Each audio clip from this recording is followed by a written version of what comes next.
नाशिक पालिका आयुक्त मनीषा खत्रींकडून पाहणी करण्यात आलेली आहे। गोदावरी नदी रामकुंड परिसरातील कामांची त्यांनी पाहणी केली आहे। कुंभमेळ्याच्या पार्श्वभूमीवर परिसरात सध्या विकास कामे सुरू आहेत। येत्या काही दिवसात खड्डेमुक्त रस्ते करण्याचं आश्वासन या ठिकाणी देण्यात आलंय।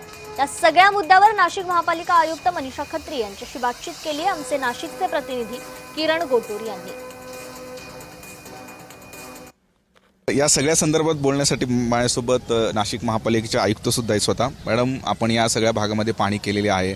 काही नगरसेवकांचं कॉन्ट्रॅक्टर जे असतात ते प्रिकॉशन घेत नाहीत असं म्हणणं आहे। आपण काही आज या सगळ्या लोकांना जे इन्स्ट्रक्शन दिली, आज आपले इथले जे सर्व लोकल नगरसेवक आहेत त्यांची काही सूचना होती रिगार्डिंग सेफ्टी मेजर्स किंवा जे आपल्याला गार्ड लावायचे, सिक्युरिटी गार्ड लावायचे किंवा कुठून रस्ता ब्लॉक अजून केला पाहिजे, ते सगळी सूचना आपण नोंद करून घेतली आणि त्याप्रमाणे आपण ॲक्शन पण घेऊ।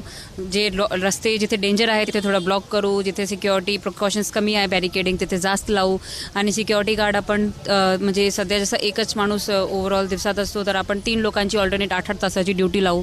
मग त्याच्यातने पण भरपूर थोडा हे होईल, समाधान होईल। परंतु आता काय झालं आहे की सगळा जे हेवी ट्रॅफिक आहे ते इंटरनल रोड्सवर डायव्हर्ट केला आहे आणि इंटरनल रोड्स मागचे काही वर्षात तशी नाही झाली।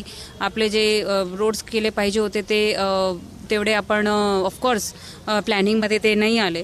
तर आता आपण तशी प्लॅनिंग मागचे 1-1.5 वर्षापासून आपण तशी प्लॅनिंग पण सुरू केलेली आहे। MIDCमध्ये पण आपण मागच्या वर्षी 150 कोटी दिले, यावर्षी आपला टार्गेट 100 कोटी देण्याचा आहे। तर याप्रमाणे आता करतोय, पण त्याचा इफेक्ट जवळपास 8-10 महिन्यानंतर 1 वर्षानंतर येईल, दिसेल। आणि MNGLचं पण अजूनही काम चालू आहे, तर ते पण आपण थांबवू शकत नाही बिकॉज गॅसचा आपला तो नॅशनल सिक्युरिटीचा विषय आहे। तर त्याच्यामुळे पण आपल्याला अडचण होतोय ते पण खरं आहे, पण त्यांच्यासोबत आता कोऑर्डिनेशनसाठी ऑलरेडी कुंभमंत्रींनी निर्देश दिलेले आहे, ते आपण त्यांच्यासोबत कोऑर्डिनेशन साधलं आहे। आता त्यांच्याशी कोऑर्डिनेट करून त्यांचा काम आपण जर संपला तर आपण इमिजिएटली रिस्टोर करू। आपल्याकडे त्याच्यासाठी पैसे आहे, निधी आहे, त्याचं आपण टेंडर करतोय। फक्त त्यांचं काम आता पटकन संपला पाहिजे, संपवला की मग आपला काम सुरू होईल। किरण गोटूर, जय महाराष्ट्र न्यूज, नाशिक। प्रभाग क्रमांक 5 मधील सांड्यावरच्या देवी मंदिर समोरील या ठिकाणी ड्रेनेजचं काम चालू आहे।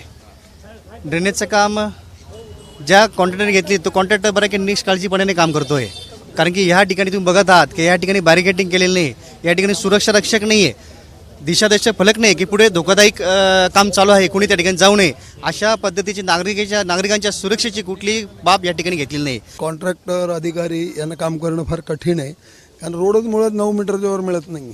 त्यातही ते काम करायचं आहे। मागचं स्मार्ट सिटीने केलेलं ड्रेनेज फेल झालेलं आहे, म्हणून हे आत्ताच्या आयुक्तांनी करून ते चालू केलं आहे, कारण पुढच्या भावी ह्याच्या हिशोबानं ही गटारीचं पाणी रामकुंडात जाऊ नये म्हणून हे काम करणं आवश्यक होतं।